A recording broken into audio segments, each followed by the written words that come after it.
It would be a long time before Honaria Honeyford, Honey to her family and friends, could forgive Amy Wetherell. Up until the day Amy and her family arrived to take up residence in the town of Kelladon, Honey had ruled the roost. All the gentlemen of the neighbourhood called on Honey and seemed to enjoy her easy, informal company. Honey had not had to endure any of the boring social training of a future debutante.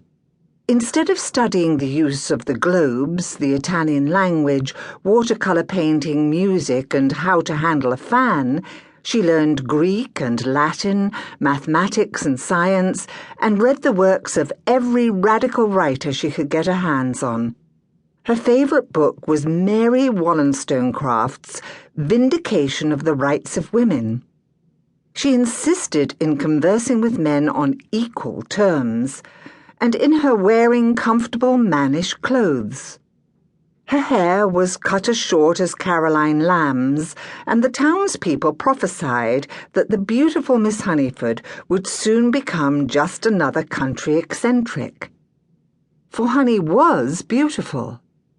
What she had of her hair after her ruthless shearing was thick and shiny, a rich chestnut colour highlighted with threads of gold. She had a trim figure and a small elfin face with wide hazel eyes and thick black lashes. Had her mother been alive, things might have been different. But widower Sir Edmund Honeyford spoiled his headstrong daughter and perhaps was just a little guilty of trying to turn her into the son he had always wanted. Honey was an expert shot, skilled in the use of the small sword, and upset the local hunt by riding to hounds, and cheerfully copying the language of the lowest of the grooms. Honey was amused and curious when she first heard of Amy Wetherell's arrival in the district. Sir Edmund laughed and said Amy must be a diamond of the first water because all the young fellows professed themselves shot by Cupid's arrow.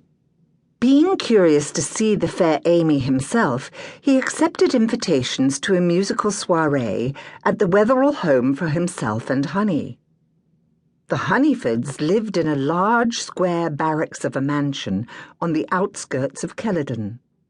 The servants were all men, and Honey scorned the services of a lady's maid.